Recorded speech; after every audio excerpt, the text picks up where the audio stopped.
You booked your cruise. That is amazing. But did you know there is a list of things to do immediately after you book your cruise? And you'll want to avoid the one mistake that I made, even though I've been on over 40 cruises, that almost completely ruined my cruise. Hi there, I'm Ilana from the website lifewallcruise.com. Welcome back to my channel. Well, that sounded dramatic, but truthfully, what I did was something that I think a lot of people overlook, even people that book a lot of cruises like me. And truthfully, that is what prompted me to make this video. So in this video, I'm going to go over a list of 15 things that you'll want to do immediately after you book your cruise. Now, as always, before I get started, I did want to mention that if you like this video, if you find it helpful, informative, or enjoyable in any way, then please do give this video a big thumbs up. I really do appreciate it. And please subscribe to the channel if you haven't done so already. Let's get started. Number one, right after you book your cruise, review your booking confirmation. Now, these are the things that you're going to want to look for. You're going to want to look for your ship and your exact sail date. Don't assume that the person that you booked it with got it 100% right, or even if you booked it yourself, like online, that that you got the right date. It could happen. The other thing that you want to check is everybody's name on the booking. Now, this is the mistake that I made. My last name is actually different from my son's name. That has to do with the province that I live in. So all women have to keep their maiden name when they get married legally. So in any case, that's a story for another day. But what happened was, in the booking process, my son's last name was listed as my name. It actually took me weeks to notice this. Now, thank goodness I didn't have a charge from the cruise line. I didn't book my air with the cruise line, so that name wasn't automatically brought over to the air. It could have been a really big problem. And of course, other details as well. You just want to make sure that everything is perfect. Oh, and I do want to mention, had I shown up at the cruise port with my son's name being incorrect, he would not have been able to board.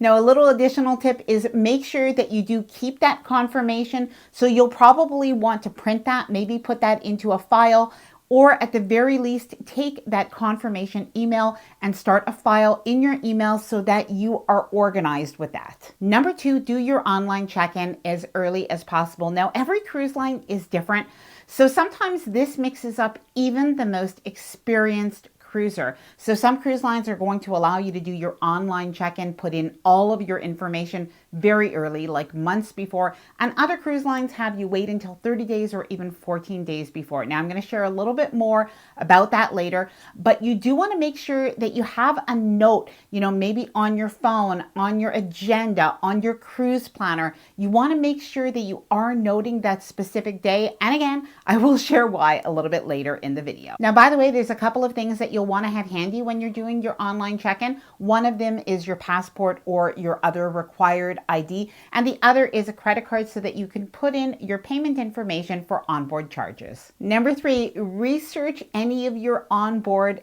add-ons and packages that you might want to include in your booking. Now, I like to do this as early as possible when I book my cruise because sometimes there are promotions. So you'll want to keep an eye on this. Now, this could be Wi-Fi packages, this could be drink packages, this could be shore excursions. And in particular, when it comes to shore excursions, if you're doing really a bucket list trip, you want to keep an eye on those shore excursions and book them as early as they open up for guests to be able to reserve, because the popular excursions do book up. Number four, verify and check your passport validity and the expiry date. And you want to do this with any of your required identification.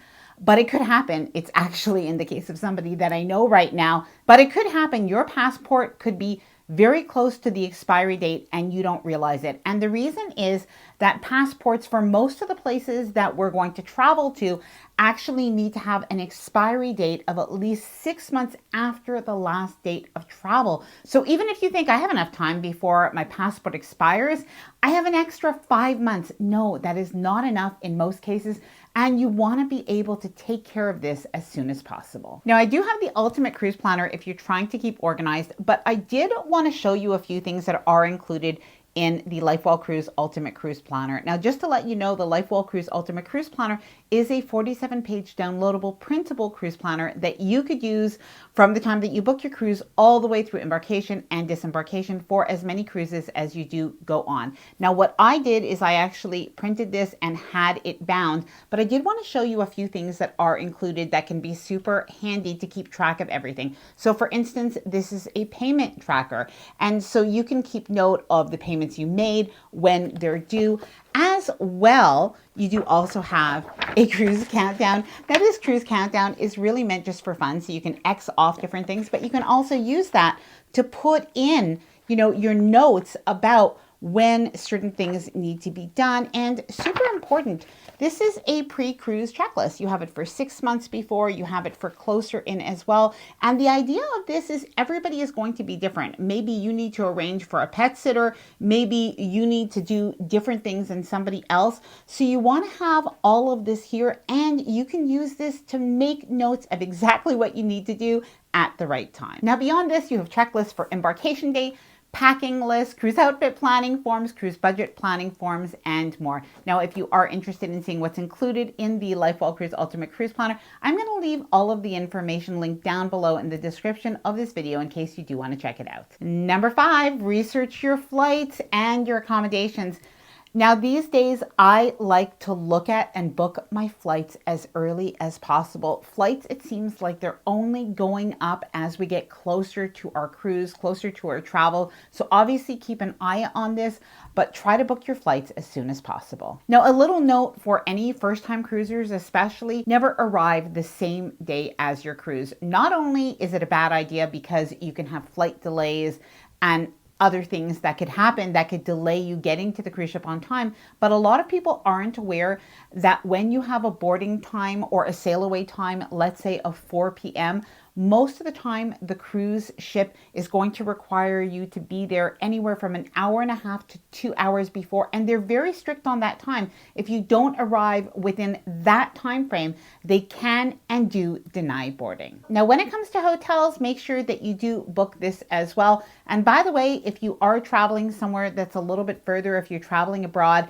consider arriving 2 days before. Set a countdown. Now, honestly, I mentioned this because I have seen recently in some Facebook groups where people have made some grave mistakes. So you want to set a countdown and a notification for your final payment date. Now, this is in particular if you booked your cruise several months or even a year before, and maybe you have more than one cruise that's booked. And this can happen to experienced cruisers, by the way. It is not only new cruisers, but you want to keep track of that date yourself, because if you do miss the final payment date, not only are you out your deposit, but your booking will be canceled. Now, other dates that you'll want to keep track of is when are shore excursions available. Now, some cruise lines are going to let you know when the shore excursions become available. In a lot of cases, it's about 70 days before a cruise. So you want to keep a note about that. You'll want to keep a note about specific sales maybe to watch for. You'll want to keep a note about when you do want to book your hotel,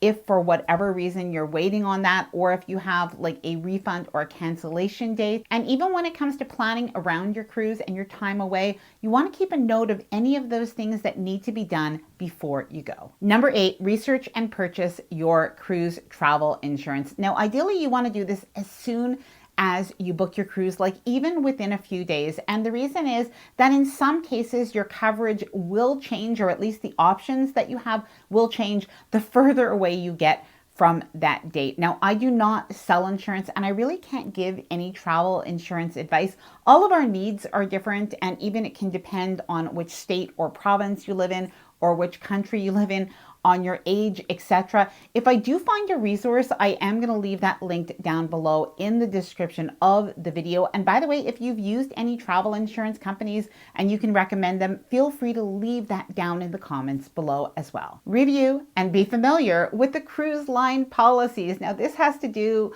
with your luggage, what you can and cannot bring on board. Even things like if you don't have a drink package, can you bring wine on board? Can you bring soda on board? Some cruise lines allow you to, some cruise lines don't. So this is a good time to just research that. And you also want to know what are the prohibited items that you cannot bring on board. Now, I probably should have mentioned this point a little bit earlier, but you also want to get familiar with what are the cancellation and the refund policies of your cruise line. Now, you're going to usually see this on the booking confirmation, and this will come directly from the cruise line. So even if you book with a travel agent, ask them maybe if they can to pass this on to you, and you'll be able to see, like for instance, if you cancel after a certain date, you might have a 50% penalty. If you cancel after another date, maybe it's 75% penalty. As you get closer in, 100% penalty, but you do want to know just in case something arises. Download the cruise line app. Now, you definitely can do this as it gets closer to the cruise, but in some cases,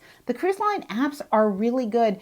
And from the cruise line app, you're going to be able to do your online check-in, or you'll be able to review even some of the activities. Sometimes the menus are there in advance, and you definitely don't want to delay this until you get on board. Start researching your destinations and cruise ports of call. Now, maybe this is the destination that you're flying into.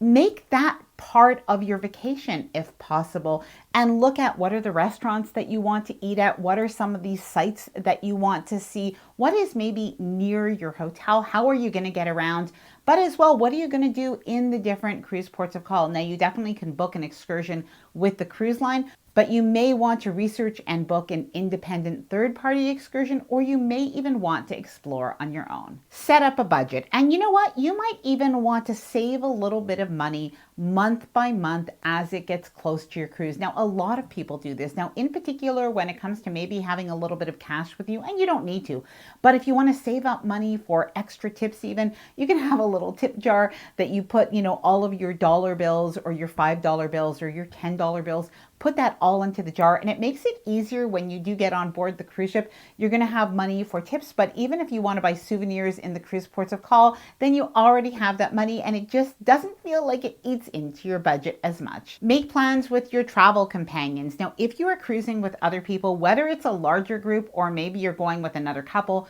or maybe you're going with your adult kids, or maybe you're even cruising with your in-laws and your young children, but you want to make plans together. Now, does this mean that you want to look into getting some matching t-shirts for when you get on board the cruise? Does this mean that you need 2 hotel rooms and you want to make sure that you do get them close together?